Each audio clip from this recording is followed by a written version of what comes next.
Good afternoon, good morning to everybody, or whatever it is, where you're currently at. So today we are extremely excited here at Ecstatic Talks because we have a special guest, a really good friend, business owner, professional athlete, with us here today. And we're really grateful to actually have him on board. We're going to get to know a little bit about him, who he is as a person, as a profession. What does it take to be an athlete? What does it take to, reach those higher levels of success in sports and also business? So a bunch of you guys that come and watch actually our show are interested mainly in business, and I think this particular show you guys are gonna enjoy it and love it. So for those of our Spanish guys, we're gonna have the translations for you guys, so stay tuned. We're extremely excited to have today Miguel Gaona. We actually have him on board. Welcome, brother. Thank you. Welcome, brother. We're really excited. Thank you for coming all the way to Yuma. I appreciate you guys and the hospitality. No, bro. Likewise. How was the trip, man? It was cool. It was pretty crazy, but we got here safe and sound. Oh, I heard you got into you flew in a little plane, like. It's a little plane. It was very sus, and it was crazy because it's out of LAX, so it was unexpected. And then not only that, to put a cherry on the top, it was, the Uber driver to just make it even more weird for the night. But, we're here safe and sound, and thank God. Oh, that's awesome. Did the Uber driver knew who he was driving? No. You don't think so? He was about to know it. He was about to know. Yeah, no, that was a funny. I know we were talking about it. It was a funny story. It was like at 12. It was about 12 midnight. Right? So, empty road. It's just us three in the car, so it was pretty weird. And I just kept texting my brother, hey, just keep a lookout and just make sure you guys not Ponte trucha. Right? Ponte trucha, damn, no, but we're glad that you're here, man, safe and sound, and that you made it here with us here at our Renewable Power headquarters. So we're truly blessed to have you on board. So one of the cool things, I got a cool, fun questions for you. So our audience, they're into solar, they're into business, entrepreneurship, and the cool thing when I met you, I think it's been like quite a few months ago. I know you were an entrepreneur, right? Like, so not only are you a professional boxer, you're undefeated. You got 3-0, which is pretty cool. 2 knockouts. I know the first one was a decision. Decision, right? But then you brought this guy went all rounds. It was a tough first debut, but we got it successfully done. No, that's awesome, man. And then I know you were saying like then you guys had a rematch and then the first round. So when we turned pro, it was last year, and in the beginning of the year, I was 185 pounds, almost 190.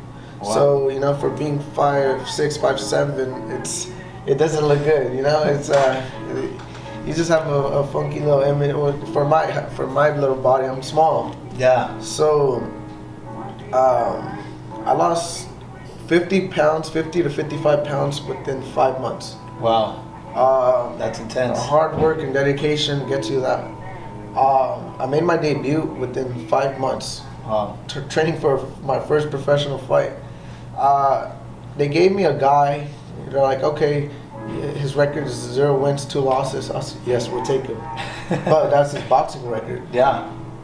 I didn't know he was an MMA fighter. I did not know he had a lot of experience in the MMA. He had 80 professional fights MMA. Oh, wow. And I'm here thinking he has 2 fights professional as a boxer. I was like, that's cool, I'll take that. Yeah. I found out the day of my first professional fight, I was giving him all my hard hits, everything, and he took everything. He took it. That's the scary part, You're hitting him with all your force and all your hard hits, and he won't go down, and that's what got me tired. Wow. So, and it was a very hot day. It was like in the hundreds for sure at Bank of California. So it was 1, I was nervous. 2, it was hot. 3, I gave him everything. He wouldn't go down. So you gave it 100%. I won by decision. That's awesome. But I didn't like how I won. I didn't.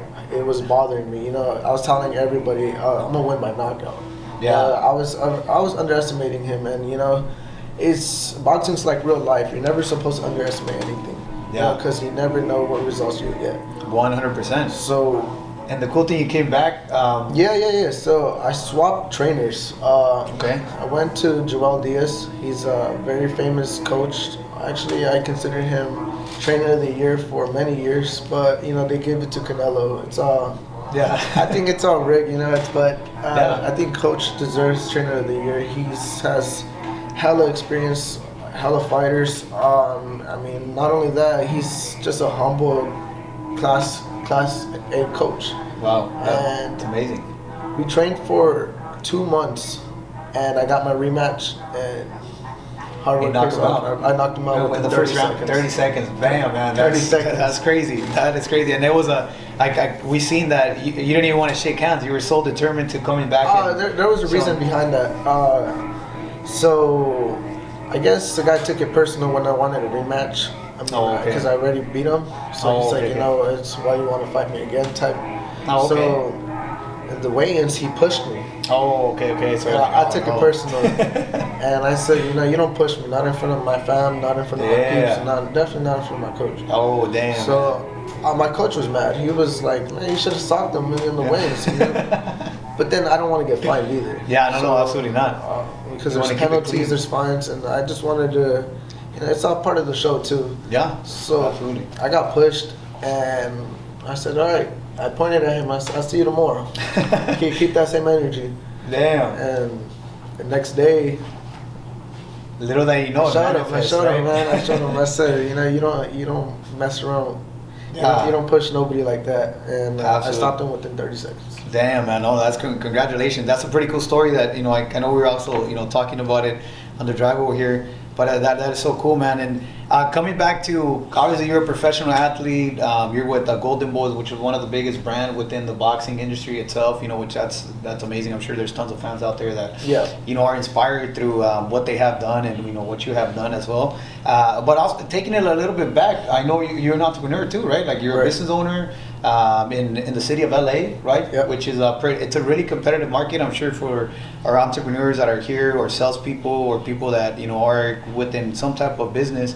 When it comes to bigger cities, there's more competition. It's a little bit more aggressive. Like you gotta just really be on your toes, just like I'm sure you are on the fights, right? Like no, 100%.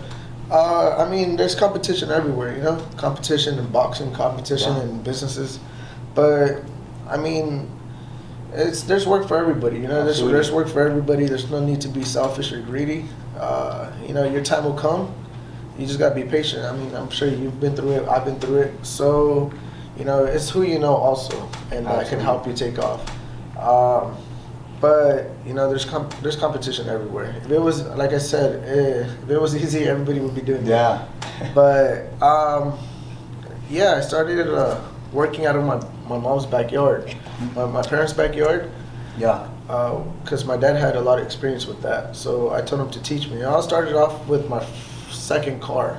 I was working at T-Mobile at the time. I was like 18 years old, and I had turned 19. I said, "Hey, can you help me paint my rims?" Because I was like, he used to do that and own a shop. So I was like, I'm gonna get my rims painted and stuff like that. And for free? No, you're gonna do it. So okay. Oh shit. So I was like, all right. He was like, I'll learn. And from there, just like social media is very powerful, I started posting it on my story, and I said, look, I'm painting my own rims. Yeah. And when people started seeing that, they're like, hey, like, paint my rims. So it started, getting messages back. And it all started off just asking my dad, can you help me paint my rims? Yeah. And I was working at T-Mobile at the time. And you leverage the social media through. Yeah. So as soon as I started posting it, the final results. They didn't know I painted them, but my dad painted them. So as soon as they saw the results, they're like, "Hey, can you paint my rims? Can you paint my rims?" And so it started like friends that started asking me to paint their rims, and that's what I started getting famous for, was painting rims. Painting rims. So as soon as I started getting messages, I showed my dad, and I said, "Hey, I got clients. How much do I charge for this? I don't know. I don't know anything about this business. I don't know." And he started teaching me more and more. Man, I messed up so many jobs in the beginning. It's not even funny, man. But shout out to all those people who stood by me and still supported me 100%. Those are real friends. Yeah. But I messed up a lot of cars, man. It's not even funny. It's kind of, it's it's funny now because you talk about it and it's something to talk about now. But at the time, you know, it's not. It wasn't funny. Stress, right? And like you're like, well, man, you have to come out of pocket, or like, you know, reimburse them. It's like, I'm sorry, you know, lose some money. But that's what I got famous for, was painting the rims. And then I started saving up money, and then at 20 years old, I lasted 1 year at the house. 20 years old, I saved up a good amount. I even sold my car to open up my first shop. There you go. And I saw at 20 years old, I had my first shop. 6 months down, I opened up another one. So I had 2 shops, like 20 years old. Started doing good, bought my first Range Rover. It was cool, you know. That was like a little definition of the American dream for me. Wow. Like experiencing all that. And then, you know, my brother was in high school at the time, and I kept telling him, hey, you know, I want to be partners. And at first he didn't like that. You know, he didn't like working. He didn't like just doing that work. Yeah. He was more of a soccer player, traveling, and he was really good. You know, he traveled a lot, went to Spain, but, you know, an incident happened, and that's when he took on board. And down the road, a few years later, we became partners, and now we're a strong team, and, you know, we've always been best friends, but awesome. Us together, we were good, really good. Oh, that's awesome. Big shout out to Andres. We got him right here in the back scene. So yeah. No, that's nice. And so what you're telling me, you guys, since like kids, you guys have been having sports, like a sport every day we would be in the front yard playing soccer. I started off with soccer. Okay. So I was supposed to originally turn pro in soccer. Okay. 16 years old, they were supposed to fly me out to Atlas. So everything was paid for. I had a tournament, and I got injured, and it all started with the sciatic nerve in my back. And bro, I got really depressed, and then I guess there was a fight. You know, when the Tias and the Tias they invite you for a carne asada, they said, hey, you know, we have the fight, come on over. Yeah. And that's when they had Canelo, Mayweather, but on the undercard I saw the Danny Garcia. Yeah. And you know how they showed the 24/7 All Access? I saw that and I said, I want to be a boxer. Yeah. Just because, you know, the fame and everything. But it's really not like that. It's not. Just like real life, you have to put in the work. You have to put in the sacrifice, blood, sweat, and tears. Really. Yeah, you definitely got to get your hands dirty, right? Like that's something 100%. that a lot of and that's awesome, man. I'm glad that we were able to actually put you on the show, because, you know, like that sometimes I do see that a lot, you know, especially with the whole social media. I know you're also like you're an influencer, right? And you have, you know, good following base as far as what you're doing in business and boxing, and you know, and people get a little frustrated because they want to get there already. But you got to get your hands dirty too, right? Like you have to get your hands dirty. You have to work, man. Yeah. It's not fun in the beginning. It's never fun, but it's fun once you start seeing results. 100%. I mean, even if you come from a family that has money, that's a plus. But again, you're not going to be successful off the rip. Like with whatever field you're in, you know. Yeah. Money helps, but you have to love it too. You have to be very, very passionate at what you do and put in the hard work. That's awesome, man. And then having so you have your business, and then you also you're a professional athlete. And I know I've seen some interviews, and it's like you really don't need to be a professional athlete, right? Like you have your business, you have your business flowing. It seems like it's growing. Like you got more clients. No, 100%. I mean. It's kind of confidential, but I mean, nothing's confidential now when you're a professional athlete. Everything's on the web. Yeah. You just Google and everything pops up. So my purses for my fights, fighting 4 rounds with Golden Boy, it's nothing to throw shade at them. You know, it's a business at the end of the day. Yep. But I mean, I can't survive off 2,500. Yeah. So now to me, it's a hobby. You know, fighting professional. A lot of people, it's not a hobby. Yeah. It's really laser focused, one dream, and I'm gonna make it to the top. Wow. I'm fighting for a hobby. You know, my dream is to blow up my shop as a new West Coast Customs, a new era type. That's awesome. So Shout out to my brother. When I have a fight date ready lined up, I go to India with Coach Jarrell, and I train for like 2 months locked in. Because, like I said, you have to be disciplined, you have to be committed. And, I have the money flowing at the shop, but that helps me train. Yeah. Because, shout out to my sponsors like you. You're part of the team supporting. All that money doesn't go to me. It goes to the camp, it goes to the team, and it helps me prepare to, get those results. No, that's awesome, man. We're honestly we're happy to be fortunate enough to be one of the sponsors, and we would love to continue the career. And I see this you just transition with you, which is amazing. We love that, and we would love to continue to be part of that. The Gaona team, right? So yeah. Awesome.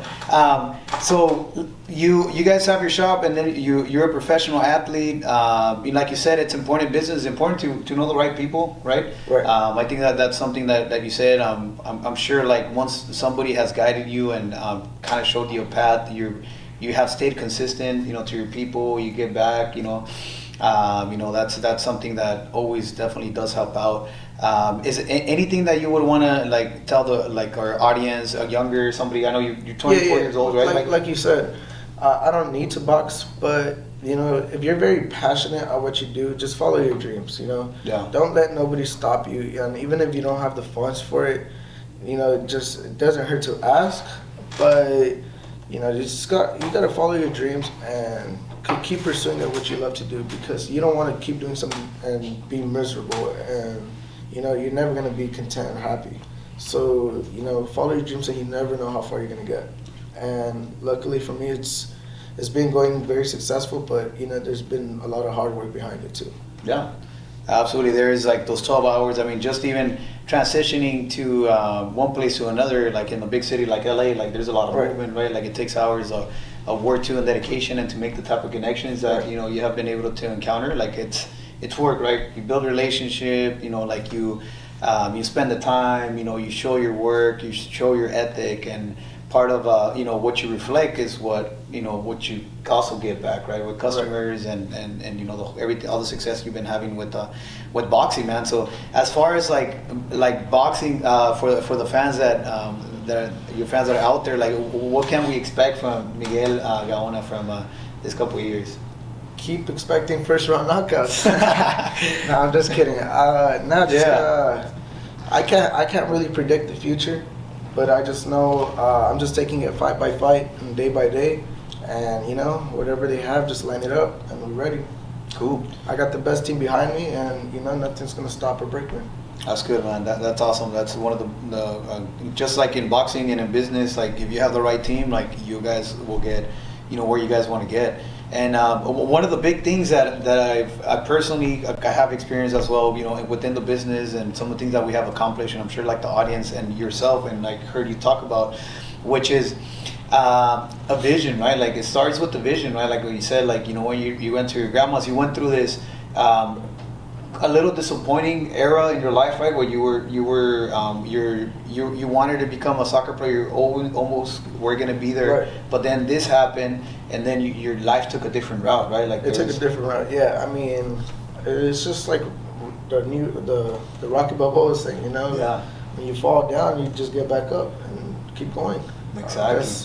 And life, no matter what, even if you're doing good, I mean, as a successful person as you are, life hits you. Yeah. And it hits you random, and you don't even expect it. But those are the times that makes you stronger, and you just have to keep pushing, for sure.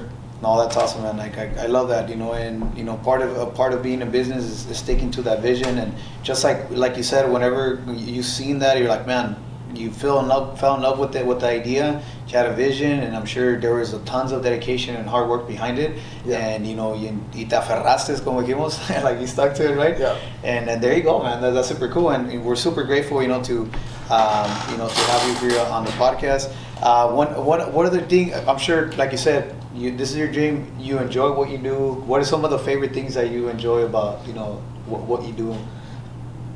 One thing that I love doing, eating. Yeah, eating. I love eating, man.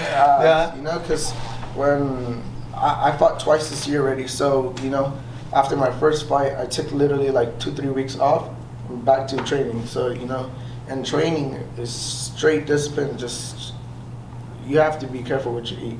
Yeah. And you know, all the pizzas, hamburgers, bobas, sodas, all that has to go. And you know, there's rewards. There's rewards for it, but you know, you get that temptation and all that. But you know, like I said, there's rewards for everything. So after the fights, that's I can let it go. Come back. That's super cool, man. I know we also had a conversation, and I thought it was really interesting, and I would love for people to learn a little bit about that too. Like, once you're fighting, like, you're on this type of fasting, right? Like, you're losing 20 pounds, 30 pounds. I lost 35 pounds in 1 month. I mean, just throwing it back to my debut, I lost 50 pounds in literally like five months. Wow. That's intense. Just all training, you know. But with the right team and right you have to have a nutrient, a person who cooks for you, the right meal preps, then everything just falls into place. Yeah, absolutely. But I mean, if you don't have that, it gets very hard, very tempting, and majority of people fail. Yeah, absolutely. It's definitely not for everybody, right? Because it's like, I'm sure there's a lot of stress. You know, you're going into like the last fight you had is in the crypto, right? But you know, I know Staples, right? Yeah. If you're from LA, Staples Center. Staples Center it is, right? Other people is just gonna call it crypto. The crypto, the new era, right? No, that's cool. And you know, having all that stress and having all that, you know, in your mind, and also fasting, you know, it takes a certain mindset and a certain work ethic, right? I mean, shout out to my girl too, because you know, when I visit on the weekends from India, and you're fasting and you're going through all the pain and all the, you know, you're just watching everybody eat right in front of you, stuff that you can't, and it's like damn. And then, you know, that's a shout out to my girl. Is you know, you get in mood swings, you get bipolar. It does change you though. I'm not gonna lie, it does. It makes you mad. It makes you full of testosterone, and you know, you can't even. I mean, boxing, you can't even have sex for like a month. For a month? Oh wow! Yeah, so they keep you gotta regulate, straight discipline. So you know, that's why it was very hard going back home on the weekends. Right, that was the toughest part. No, I'm sure, man. Well, you know, that's awesome, man. Like, just keeping that, you know, that work ethic, that mindset, you know, and just being strong. And you know, obviously, I'm assuming while you're going through all this, like, you're on a mission, right? Like, this is my mission, and this is what I gotta accomplish. Everyone's on a mission. Everyone's on a mission, but we all have different missions, you know. Yeah. And some do it for themselves, some do it for family, and some do it for dreams and goals. Absolutely. So you know, and shout out to all those people who don't quit. Yeah, for real. Yeah, that's awesome, and I think that's one of the big things, because you know, everybody can start, everybody can say it, right, but not everybody's willing to put in. Like I always like to reflect boxing to real life, because, like I said, everyone has a goal and a plan until they get hit. Yep. And I bring that to real life. Yeah, and then you put it in a live TV and a couple millions of people. Like I said, you know, like, you're doing really good, you have a plan for your business, but you get hit, and you just get up and you adjust it, and you make some adjustments, and you just see what you could do or what not to do. And it's just like boxing, you get hit, and now you do stuff to not get hit again. You feel me? 100%, man. I think that's you know, being in business, you get a lot of punches, but it's just like, you know, you get hit, you pick up, you throw, and it's you know, and it's like a survival. You're going through a survival instinct, right? Like, I know you also mentioned, which is a really cool thing that you said, is like, so what is it to be up there in the stage, right? Like, what are you thinking? It's like a survival mode, or what is it? And I know. No, it's, well, survival mode has to do with it, but it's in that business, it's kill or be killed. Yeah. So, you know, and that's when all the hard work kicks in. There you go. You know, you have to train very hard for even a 4-round fight, because you could get really, really tired. So, you know, my challenge to you is go to a boxing gym, your nearest boxing gym around here, and, you know, each round is 3 minutes. Try 4 rounds. Try doing something. That's my challenge, and you'll see. It's so easy for the critics and all the fans to talk, but once they get up there, it's a whole different ballgame. Wow, and then, like you said, it's like you're in a, like, you killed, you get killed, right? Like, that's kill or be killed, yeah. Kill or be killed, right? And then actually those 4 rounds, you're going at it 100%. Because I mean, My last opponent, he came from Puerto Rico. Okay. And then the fight before that, he was from Mexico. Okay. So, they're hungry. They're hungry. They come here to make it. They're in my territory. They're in the U.S. already. Yeah. So it's for them. It's the American dream. If their mindset is, if I beat him, I'm only going to get better and better and better opportunities. And it's my job to stop them from that, because they have a family to feed, just like all of us. So they're more hungry, and it gives it more of a like a twist, and more of a where you need to step more up. More of a motivation. Like 100%. That's super cool, man. And one of my biggest questions I had for you, and I asked, right, and I'm sure a lot of people that like boxing or not, they're kind of like not an expert at boxing, I'm sure has this question, is that whenever you up in the ring, right, and I'm assuming the generic thing for everybody to think is like, like you get hit and you're gonna get really mad, right? But it's like, how do you control that anger, right? Like, I think that's okay. So you're not supposed to get mad. In the boxing game, you have to be calm. Yeah, everything's calm, because if you're fighting mad, that's how you lose, because you start getting desperate, and when you're mad, you're gonna start swinging to knock him out, and when you start swinging, you make it more obvious and you open up more wide, and then people see your opponent sees that and gives them a chance to dodge them, step back, and all it takes is for them to step back and you miss. Wow. So in the fight game, you have to be very calm and control your breathing and control. It's supposed to be your fight, not their fight. Wow, that's really, really interesting. And you making it, you getting yourself mad, you're already fighting their game. So it has to be your game. I love that, man. That's super cool. Like, I think a lot of people are gonna get a big takeaway from that one, and I think it will use that metaphor and that example in business. I think we can relate on that. Like, obviously any business, we're in sales, right? So, there's times where we need a sale, right? We need our customers, and sometimes there's a slowdown, especially it could be in the beginning or any month within the month. And it's easy to get desperate. It's easy to start contacting people, to drop all the price, to do all the things that you would never do, right? But that could really get you in trouble, right? Like, just like you said.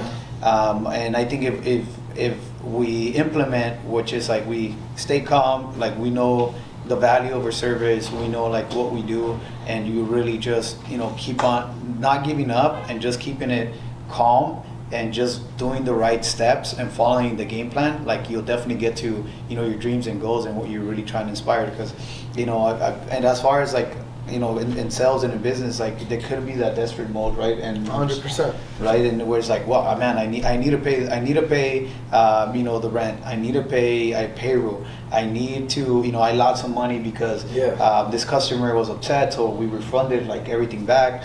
But also, I think that's a good metaphor where it's like, we also gotta, listen, not getting desperate, put in the work, right, all the time. Everything falls into place, We've been in that situation before where we start getting desperate at the shop. You're gonna have slow days, no matter what, like I said, and that's why I said life's gonna knock you down. But when you have slow days, you start posting. We got discounts, we got special deals, promos.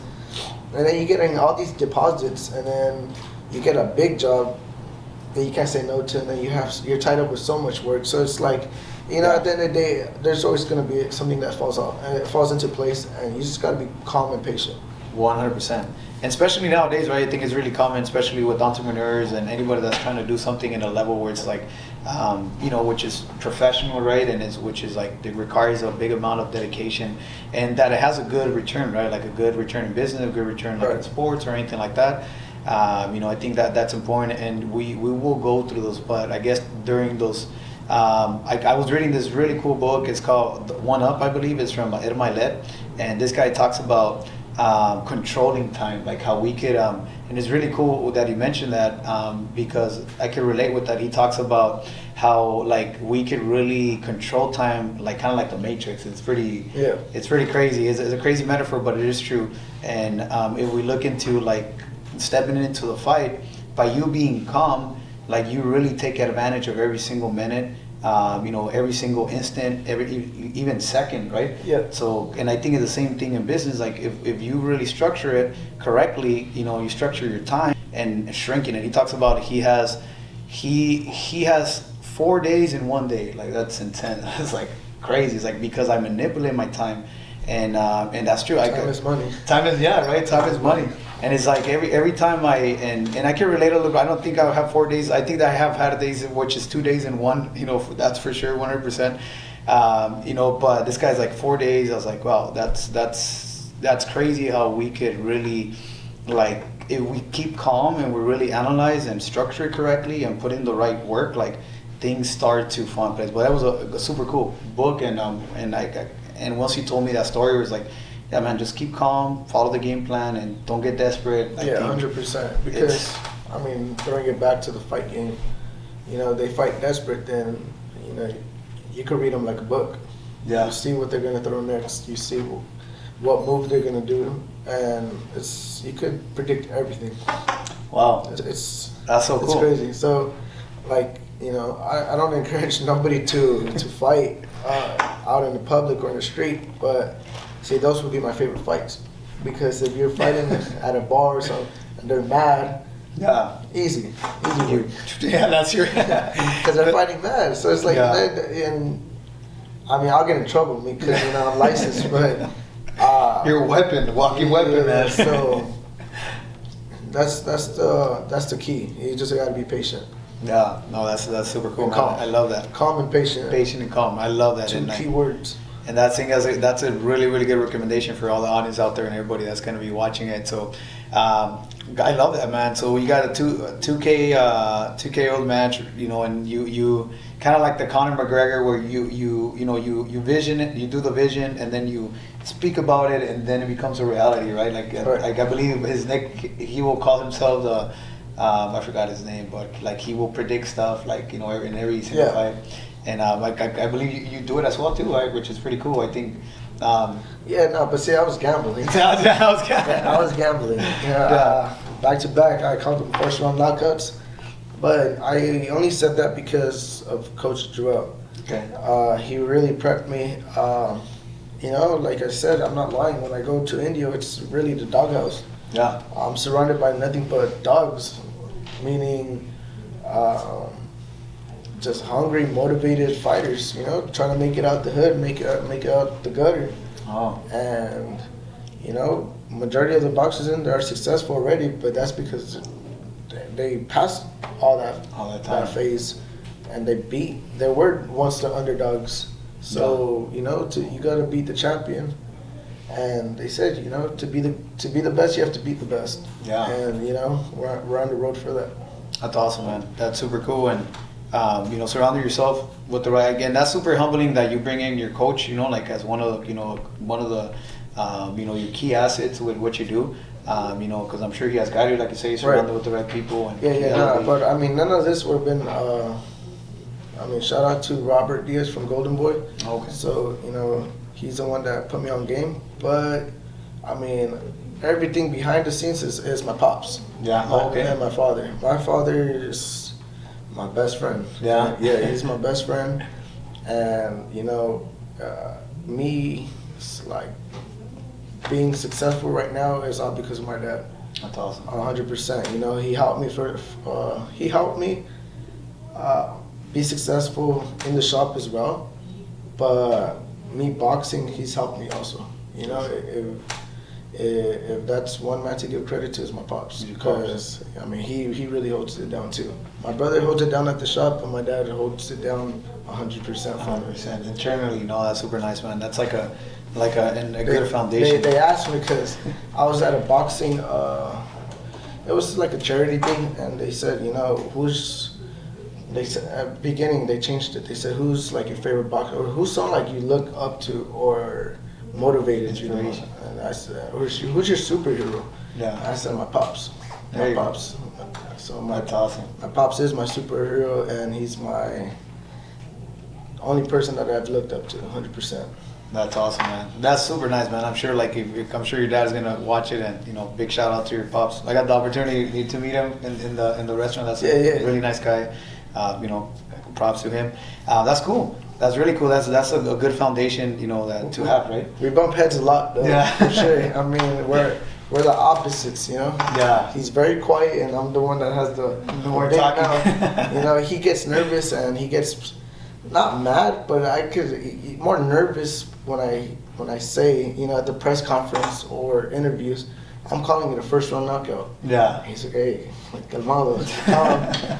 Like, you know, just relax. Just relax. And I said, nah, this is what sells tickets too. Yeah, let's do it. No, that's awesome, man. You gotta definitely give it a show for sure, and you know, and the fights are exciting. That's super cool, man. And we've been fortunate enough to be there, you know, in a few of those fights, and we loved it. And we, you know, not just myself, but also the team, you know, loves being part of that of the team, man. That's super awesome. Great, man. And one of the things that we asked is like, what do you think will be one of your superpowers? What are some of the things that you say, you know what, this is one of the things that I know I'm really good at, and that really makes a difference in a lot of things that you do. Superpowers. I mean, if you go back to the videos, it's those right hooks. Oh, there you go.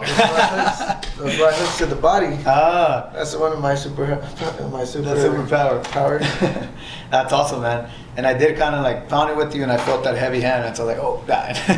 Yeah. That's super cool, man. That's super cool to have you here on the podcast. I appreciate you guys and your whole team. You know, all you guys are cool, and I really mess with your guys' vibes, and you know, thank you guys for everything and all the hospitality. No, man. You have a great team behind you as well. No, thank you, man. Absolutely, 100%. Thank you, man. I really, truly do appreciate that.